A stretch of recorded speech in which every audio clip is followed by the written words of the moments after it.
सांख्य योग। श्लोक 1। संजय ने कहा, करुणा से अभिभूत मन से शोकाकुल और अश्रुओं से भरे नेत्रों वाले अर्जुन को देखकर श्री कृष्ण ने निम्नवर्णित शब्द कहे।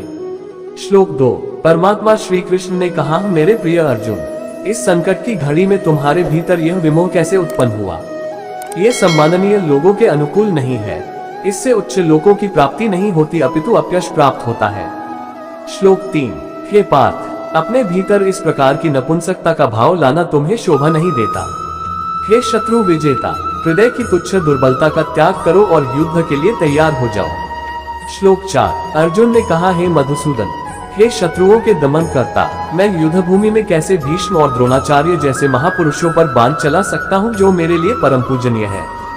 श्लोक 5। ऐसे आदरणीय महापुरुष जो मेरे गुरुजन हैं को मारकर सुखपूर्वक जीवन व्यतीत करने की अपेक्षा तो भीख मांगकर इस संसार में जीवन निर्वाह करना। श्लोक 6।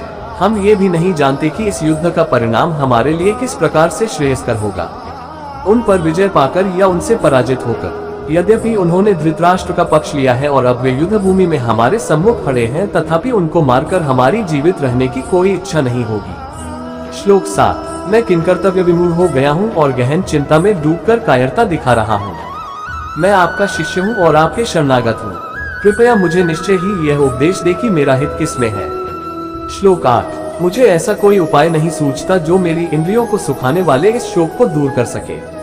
यदि मैं धन संपदा से भरपूर इस पृथ्वी पर निष्कंटक राज्य प्राप्त कर लेता हूँ या देवताओं जैसा प्रभुत्व प्राप्त कर लेता हूँ, तब भी मैं इस शोक को दूर करने में समर्थ नहीं हो पाऊंगा।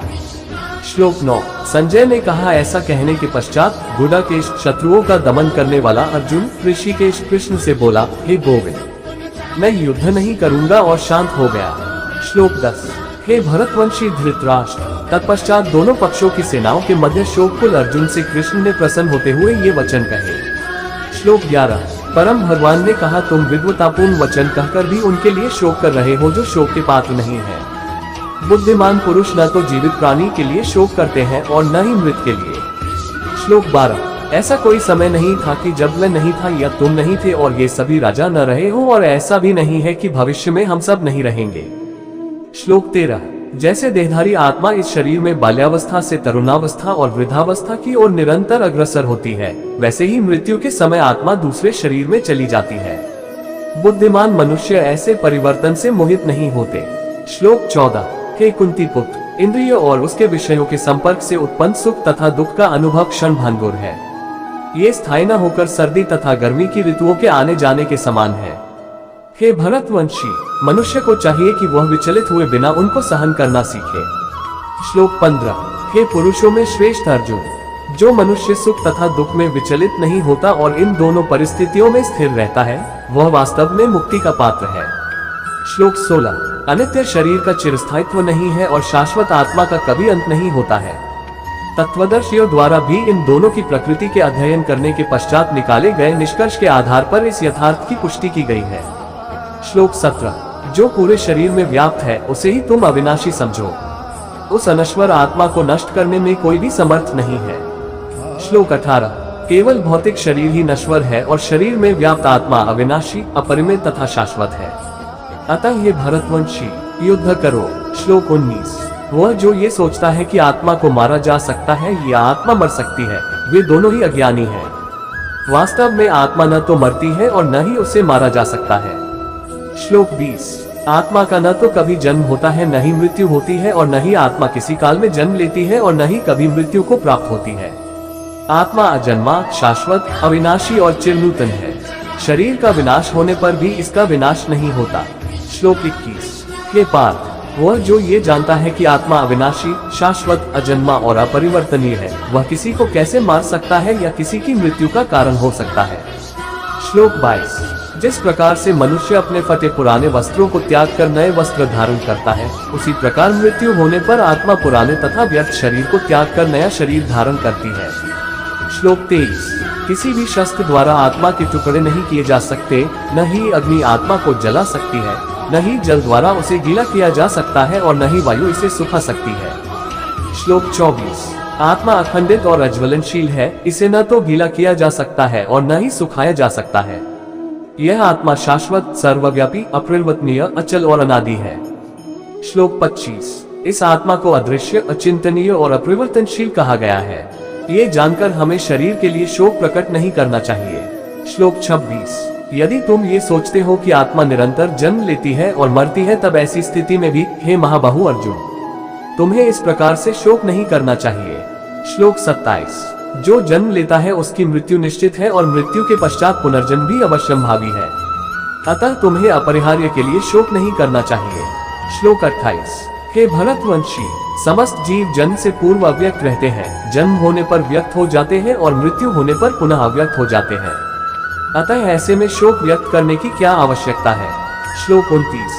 कुछ लोग आत्मा को एक आश्चर्य के रूप में देखते हैं, कुछ लोग इसे आश्चर्य बताते हैं और कुछ इसे आश्चर्य के रूप में सुनते हैं, जबकि अन्य लोग इसके विषय में सुनकर भी कुछ समझ नहीं पाते।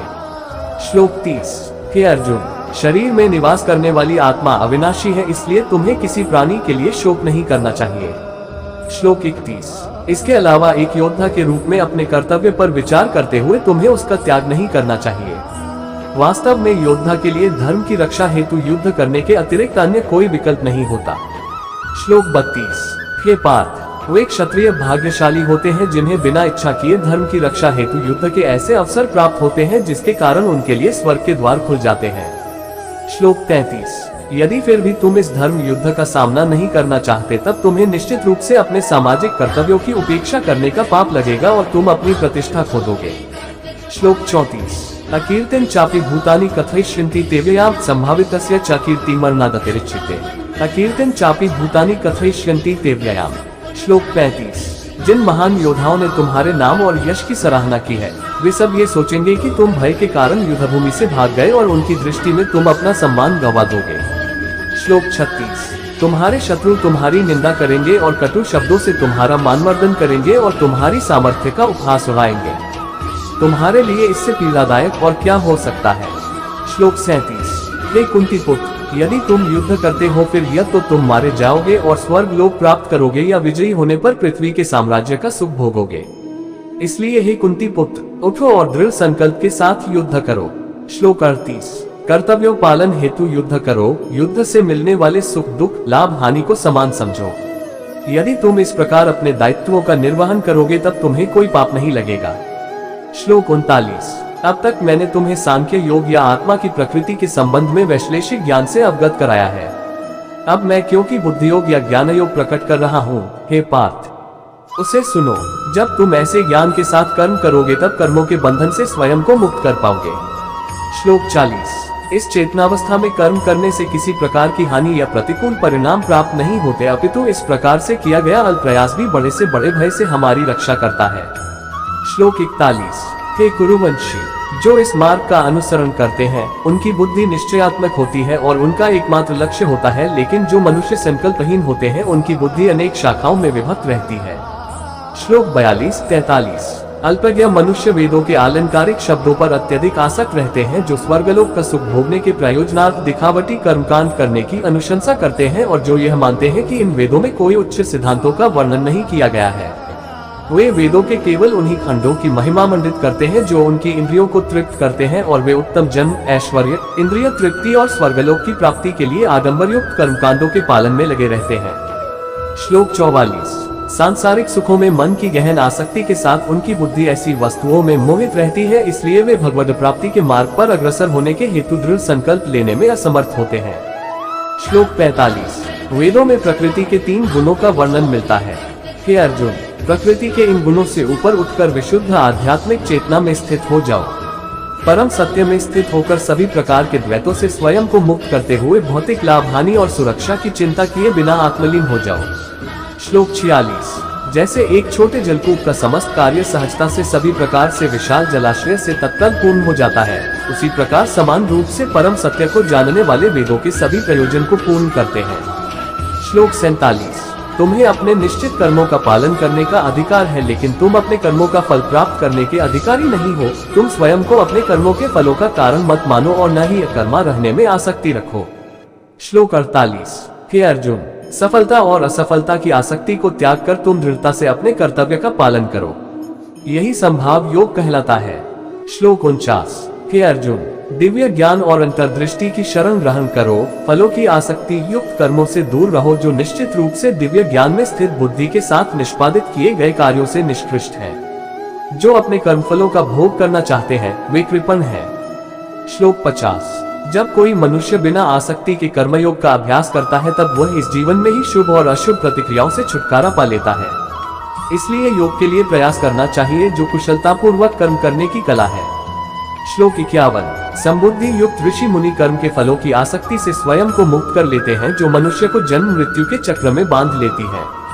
इस चेतना में कर्म करते हुए वे उस अवस्था को प्राप्त कर लेते हैं जो सभी दुखों से परे है। श्लोक 52। जब तुम्हारी बुद्धि मोह के दलदल को पार करेगी तब तुम सुने हुए और आगे सुनने में आने वाले इस लोक और परलोक के भोगों सबके प्रति उदासीन हो जाओगे। श्लोक 53। जब तुम्हारी बुद्धि का वेदों के अलंकारमय खंडों में आकर्षण समाप्त हो जाए और वह दिव्य चेतना में स्थिर हो जाए तब तुम पूर्ण योग की उच्च अवस्था प्राप्त कर लोगे। श्लोक 54। अर्जुन ने कहा, हे केशव, दिव्य चेतना में लीन मनुष्य के क्या लक्षण हैं? वह सिद्ध पुरुष कैसे बोलता है, कैसे बैठता है और कैसे चलता है? श्लोक 55। परम प्रभु श्री कृष्ण कहते हैं, हे पार्थ, जब कोई मनुष्य स्वार्थयुक्त कामनाओं और मन को दूषित करने वाली इंद्रिय तृप्ति से संबंधित कामनाओं का परित्याग कर देता है और आत्मज्ञान को अनुभव कर संतुष्ट हो जाता है तब ऐसे मानव को दिव्य चेतना में स्थित कहा जा सकता है। श्लोक 56। जो मनुष्य किसी प्रकार के दुखों में क्षुब्ध नहीं होता, जो सुख की लालसा नहीं करता और जो आसक्ति, भय और क्रोध से मुक्त रहता है, वह स्थिर बुद्धि वाला मनीषी कहलाता है। श्लोक 57। जो सभी परिस्थितियों में अनासक्त रहता है और न ही शुभ फल की प्राप्ति से हर्षित होता है और न ही विपत्ति से उदासीन होता है, वही पूर्ण ज्ञानावस्था में स्थित मुनि है। श्लोक 58। जो मनुष्य अपनी इंद्रियों को उनके विषय भोगों से खींच लेने के लिए उसी प्रकार से योग्य होता है जैसे एक कछुआ अपने अंगों को संकुचित करके उन्हें खोल के भीतर कर लेता है, वह दिव्य ज्ञान में स्थिर हो जाता है। श्लोक 59। यद्यपि देहधारी जीव इंद्रियों के विषयों से अपने को कितना दूर रखे लेकिन इंद्रिय विषयों को भोगने की लालसा बनी रहती है, फिर भी जो लोग भगवान को जान लेते हैं उनकी लालसाएं समाप्त हो जाती हैं। श्लोक 60। हे कुंती पुत्र, इंद्रियां इतनी प्रबल और अशांत होती है कि वे विवेकशील और आत्मनियंत्रण का अभ्यास करने वाले मनुष्य के मन को भी अपने वश में कर लेती है। श्लोक 61। वे जो अपनी इंद्रियों को वश में कर लेते हैं और अपने मन को मुझ में स्थिर कर देते हैं, वे दिव्य ज्ञान में स्थित होते हैं।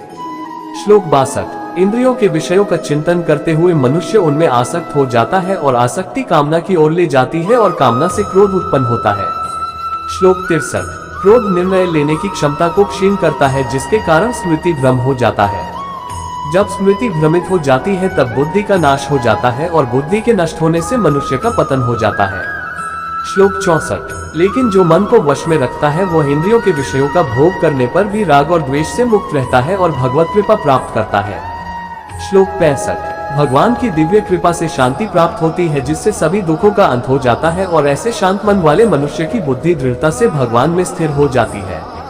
श्लोक 66। लेकिन असंयमी व्यक्ति का अपने मन और इंद्रियों पर नियंत्रण नहीं होता, न ही उसकी बुद्धि दृढ़ होती है और न ही उसका मन भगवान के चिंतन में स्थिर हो सकता है। जो अपने मन को भगवान में स्थिर नहीं करता, जिसके बिना शांति संभव नहीं और शांति के बिना कोई कैसे सुखी रह सकता है। श्लोक 67। जिस प्रकार प्रचंड वायु अपने तीव्र वेग से जल पर तैरती हुई नाव को दूर तक बहा कर ले जाती है, उसी प्रकार से अनियंत्रित इंद्रियों में से कोई एक जिसमें मन अधिक लिप्त रहता है, बुद्धि का विनाश कर देती है। श्लोक 68। इसलिए हे महाबाहु, जो मनुष्य इंद्रियों के विषय भोगों से विरक्त रहता है वह दृढ़ता से लोकातीत ज्ञान से युक्त हो जाता है। श्लोक 69। जिसे सब लोग दिन समझते हैं वह आत्मसंयमी के लिए अज्ञानता की रात्रि है तथा जो सब जीवों के लिए रात्रि है वह आत्मविश्लेषी मुनियों के लिए दिन है। श्लोक 70। जिस प्रकार से समुद्र उसमें निरंतर मिलने वाली नदियों के जल के प्रवाह से विक्षुब्ध नहीं होता, उसी प्रकार से ज्ञानी अपने चारों ओर इंद्रियों के विषयों के आवेग के पश्चात भी शांत रहता है, न कि उस मनुष्य की भांति जो कामनाओं को तुष्ट करने के प्रयास में लगा रहता है।